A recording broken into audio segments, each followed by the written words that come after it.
10 का दंगल जारी है। महाकवरेज आप लगातार देख रहे हैं और इस वक्त की बड़ी खबर, राजा भैया का राज्यसभा मतदान के बीच ट्वीट सामने आया है। ना मैं बदला हूं, ना राजनीतिक विचारधारा बदली है, मैं अखिलेश जी के साथ हूं। इसका ये अर्थ बिल्कुल नहीं कि मैं बसपा के साथ हूं। राजा भैया कल डिनर पार्टी में भी देखे गए थे। उन्होंने कहा कि अखिलेश जी के साथ हैं, थे और रहेंगे। और अभी चूंकि वो मतदान करने नहीं पहुंचे हैं, इसलिए लगातार कयास लगाए जा रहे थे कि कहीं ऐसा तो नहीं कि वो वोट नहीं करेंगे। तो उन्होंने ट्वीट करके अपना मंतव्य स्पष्ट किया है। उन्होंने मोनिका स्पष्ट किया है कि वो अखिलेश जी के साथ हैं, लेकिन इसका मतलब ये नहीं कि वो बीएसपी के कैंडिडेट के लिए वोट करेंगे। तो स्थिति अभी भी रोचक बनी हुई है। रोचक है राजेंद्र, लेकिन इतना तो तय है कि अगर ये कहते हैं कि मैं अखिलेश के साथ हूं लेकिन बीएसपी के साथ नहीं, तो सपा के भी उम्मीदवार है मैदान में और वहां पर इनके वोट का इस्तेमाल अच्छे तरीके से बिल्कुल ये एक बिल्कुल आपने सही कहा, यही होता दिखेगा अगर आगे बढ़ती है बात तो। लेकिन अभी तक वो वोट करने पहुंचे नहीं हैं। हाँ, उन्होंने ये स्पष्ट कर दिया है मीडिया के लिए और सभी लोगों के लिए कि वो समाजवादी पार्टी के कैंडिडेट के साथ हैं, जया बच्चन के साथ। बिल्कुल। और एक और बड़ी खबर राज्यसभा चुनाव से जुड़ी हुई, एक और निर्दलीय विधायक बीजेपी के पक्ष में, अमन मणि त्रिपाठी। इनके बारे में समझा भी जा रहा था। इन्होंने कहा कि मैं महाराज जी के साथ हूं। महाराज जी का तात्पर्य योगी आदित्यनाथ से है। उनको सम्मान सूचक भाषा में महाराज जी कहा जाता है। और अमन मणि त्रिपाठी, जो कि अमर मणि त्रिपाठी के पुत्र हैं, निर्दलीय विधायक हैं, उसी क्षेत्र से आते हैं, उनका ये कहना है कि वो महाराज जी के साथ है। ऐसे कयास लगाए जा रहे थे। अब उन्होंने स्पष्ट कर दिया है कि जब वो वोट करेंगे तो बीजेपी उम्मीदवार के पक्ष में ही वोट करेंगे। तो ये अच्छी खबर बीजेपी के कैंप के लिए, बड़ी खबर। इधर कांग्रेस विधायक के बीजेपी को वोट देने का खंडन हुआ है। खुद मीडिया के सामने आए कांग्रेस विधायक नरेश सैनी। कांग्रेस विधायक नरेश सैनी का बयान आया है, मैंने बसपा प्रत्याशी अंबेडकर को वोट दिया है। हार की आशंका से बौखलाई बीजेपी अफवाह फैला रही है। और जिस वक्त हमने ये खबर दिखाई थी राजेंद्र, उस वक्त भी इस बात का खंडन कर दिया गया था और ये कहा गया था लाइव में जब बात कर रहे थे कांग्रेस के कुछ नेता कि ऐसा कुछ हुआ नहीं है और ये बीजेपी की ओर से अफवाह फैलाई जा रही है। हालांकि जब परिणाम आएंगे, क्योंकि इसमें जो पूरा गणित है वो साफ रहता है और अगर कोई भी झूठ बोल रहा हो तो तुरंत पकड़ा जाएगा। इसलिए कोई संभावना नहीं कि कोई अपना वोट किसी और को दे और बाहर निकलकर कुछ और बयान दिया जाए। बिल्कुल, तो यहाँ पे स्पष्ट कर दिया है आपने, बिल्कुल ठीक कहा। नरेश सैनी, जिनके लिए ये कहा जा रहा था कि उन्होंने क्रॉस वोटिंग की है, उन्होंने साफ कर दिया कि उन्होंने बीएसपी कैंडिडेट को ही वोट किया। तो क्रॉस वोटिंग की सच्चाई क्या है, ये हम जानेंगे अलाउद्दीन से। हमारे सहयोगी इस वक्त हमारे साथ सीधा जुड़े हुए हैं, लगातार वो पैनी निगाह रखे हुए हैं। अलाउद्दीन, कांग्रेस कैंडिडेट के बारे में क्या जानकारी है आपके पास?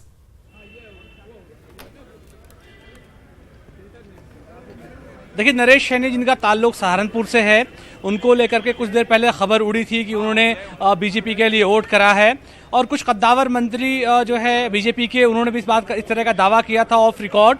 लेकिन क्योंकि अब सैनी खुद मीडिया के सामने आए हैं, प्रमोद तिवारी आए हैं, इसके अलावा एमएलए जो मोना है जो कि कांग्रेस से, तीनों लोगों ने अभी मीडिया के सामने आके बयान दिया है कि उन्होंने ऐसी कोई क्रॉस वोटिंग की जो खबरें हैं वो बिला वजह फैलाई जा रही हैं। और ख़ास तौर से जो भीमराव अंबेडकर हैं, बहुजन समाज पार्टी के उम्मीदवार, उनके मोराल को डाउन करने के लिए। तो कुल मिलाकर के कांग्रेस ने अपना दावा किया है कि 7 वोट उन्होंने बहुजन समाज पार्टी को दिया है। कुल मिलाकर के जितने विधायक थे कांग्रेस के, वो मीडिया के सामने पेश हुए हैं। तो अब क्योंकि खंडन आ गया है, तो ऐसे में क्योंकि सैनी खुद आकर के खंडन कर रहे हैं, तो ऐसे में ये खबर लगभग अब खत्म हो जाती है। लेकिन जो क्रॉस वोटिंग हो चुकी है उसमें सबसे पहला नाम अनिल सिंह का है, जो कि उन्नाव से विधायक हैं। इसके अलावा विजय मिश्रा का, जो निषाद पार्टी से ताल्लुक रखते हैं। नितिन अग्रवाल भी वोट अपना कर चुके हैं फिलहाल, जो कि नरेश अग्रवाल के लड़के हैं। हालांकि समाजवादी पार्टी से विधायक थे, लेकिन पिछले दिनों जिस तरह से सियासी उठापटक हुआ है, उसके बाद उन्होंने बीजेपी को वोट किया है। अमन मणि त्रिपाठी ने भी वोट अपना कर दिया है।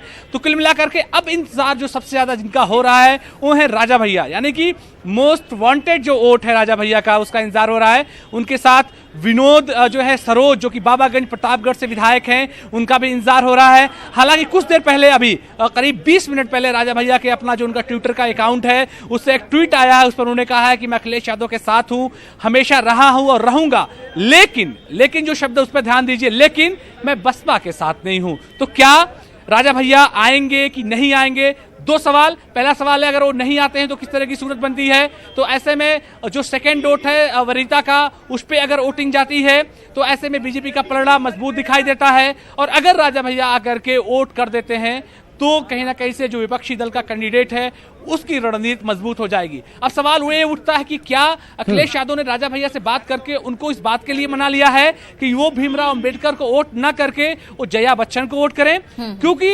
विधायकों को इस बात की ताकीद की गई है कि उनको किसको वोट करना, किसको वोट नहीं करना। क्या अखिलेश यादव ने इस बात को तय कर लिया है कि उनके जो निष्ठावान विधायक हैं 9 से 10 वो जो है बीएसपी के खाते में जाए, बाकी जो लोग कंट्रोवर्शियल हैं, चाहे वो नाम हो जो है शिवपाल सिंह यादव का या फिर राजा भैया का या फिर निर्दल विधायक जो है विनोद सरोज का, तो क्या अखिलेश यादव की एक रणनीति पिछले दरवाजे से रही है कि इनको जो है जया बच्चन को वोट करने के लिए कहा जाए।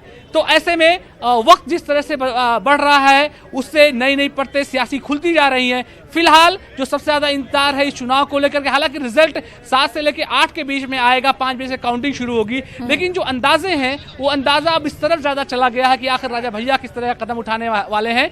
नहीं आते हैं तो सूरत हाल बीजेपी के पक्ष में होगी, अगर वो आते हैं और वोट करते हैं समाजवादी पार्टी को तो ऐसे में बाकिया वोट भीमराव अंबेडकर को चला जाएगा। बिल्कुल अलाउद्दीन हमारे साथ आप बने रहिए। अवनीश भी हमारे साथ जुड़े हुए हैं। अवनीश, क्रॉस वोटिंग की वजह से जो समीकरण है वो थोड़े बदलते नजर आ रहे हैं, ऐसे में क्या लग रहा है आपको कि पलड़ा किसका भारी होता जा रहा है और कौन फिलहाल कमजोर स्थिति में नजर आ रहा है? देखिए मोनिका, अब आंकड़े जो है वो बराबर की तरफ दिखाई पड़ रहे हैं। जिस तरीके से लगातार क्रॉस वोटिंग बीजेपी के उम्मीदवार के पक्ष में हुई है, चाहे विजय मिश्रा का वोट पड़ा हो, चाहे नितिन अग्रवाल का वोट पड़ा हो, अनिल सिंह का वोट पड़ा हो, तमाम और भी वोटों को लेकर के आशंकाएं जाहिर की जा रही हैं। तो एक के बाद एक जो सत्ता पक्ष है उसके पक्ष में आंकड़े बढ़ते जा रहे हैं। 28 के बाद ये आंकड़ों का बढ़ना और खासतौर पर सत्ता पक्ष के चेहरे पर कहीं न कहीं खुशी ला रहा होगा, वहीं विपक्षी खेमा मायूस इसलिए हो रहा होगा कि पहले से ही उनके वोटों को लेकर के जहां जो है संशय बना हुआ था, वहीं दूसरी तरफ 3 वोट उनके क्रॉस हो गए। इन वोट के क्रॉस होने के अलावा जो 2 निर्दलीय राजा भैया और विनोद सरोज का मतदान है वो अब तक नहीं हो पाया है।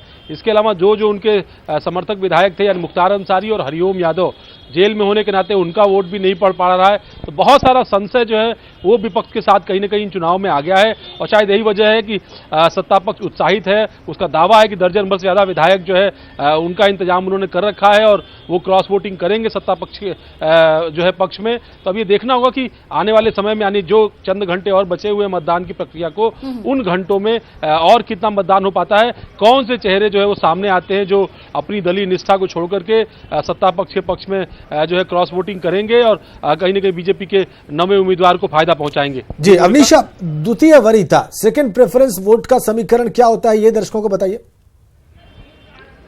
देखिए, जो द्वितीय वरीयता के मत हैं वो संख्या के आधार पर होते हैं। कुल संख्या के हिसाब से सबको मालूम है कि बीजेपी सबसे बड़ा दल है, लगभग 2/3 का बहुमत उसका विधानसभा में है। ऐसे में ये आंकड़ा उसकी मदद करेगा और इस आंकड़े को अगर वोटों में कन्वर्ट कर दें, क्योंकि कुल एक विधायक के वोट की संख्या की वैल्यू इन चुनाव में 100 वोट के बराबर होती है और कुल संख्या इस वक्त जो विधानसभा के मौजूदा सदस्य हैं उनकी 402 है, एक सदस्य का निधन हो चुका है। तो इन संख्या के आधार पर और 2 विधायक चूंकि प्रक्रिया में भाग नहीं ले रहे हैं, तो उन संख्या के आधार पर करीब 4200 के आसपास ये मत बनते हैं। उन मतों के आधार पर जब हम विभाजन करते हैं उम्मीदवारों का, तो ये आंकड़ा जो है वो करीब 36.55 वोट का पड़ता है, यानी 36.55% प्रथम वरीयता के मत पाने वाले उम्मीदवार की जीत होगी और द्वितीय वरीयता में जब ये आंकड़ा जाएगा तो करीब 4 वोट का फायदा जो है वो बीजेपी को मिल सकता है। तो ऐसे में जब ये गणित 33 वोट से ऊपर का जाएगा तो फिर द्वितीय वरीयता के मत ही ज्यादा प्रभावी होंगे और उन आंकड़ों में फिर जो है गिनती में देरी भी होगी, लेकिन सत्ता पक्ष जो है वो फिर फायदे में रहेगा और यही बीजेपी के चुनाव रणनीतिकारों का गणित है। इसी गणित के आधार पर वो इस चुनाव को जीतने का दावा कर रहे हैं। जी ठीक है, आपका बहुत शुक्रिया अवनीश, आपने विस्तार से बताया कि क्या समीकरण है। अलाउद्दीन, आपका भी बहुत धन्यवाद। अलाउद्दीन ने हमें बताया कि क्रॉस वोटिंग अभी तक किसने की है। एक बात स्पष्ट कर दी जाए, अलाउद्दीन ने हमें बताया कि कांग्रेस के विधायक ने क्रॉस वोटिंग नहीं की है, तो ये उन्होंने खुद मीडिया के सामने आकर स्पष्ट किया है। नरेश सैनी सहारनपुर क्षेत्र से विधायक हैं कांग्रेस के, उन्होंने स्पष्ट कर दिया कि उन्होंने बीएसपी कैंडिडेट के लिए ही वोट डाला है। बिल्कुल राजेंद्र, जो पल पल के राज्यसभा चुनाव से जुड़े अपडेट है वो लगातार हम दिखा रहे हैं अपने दर्शकों को, बता रहे हैं कि किसने क्रॉस वोटिंग की, किसने वोट डाल दिया है और किसके पक्ष में वोट डाला गया। मैनेजमेंट में कौन अच्छा साबित होता है, इसके लिए इंतजार करना होगा शाम का, जब परिणाम सामने आएंगे। फिलहाल एक छोटे से ब्रेक के लिए रुकते हैं, जल्द हाजिर होते हैं।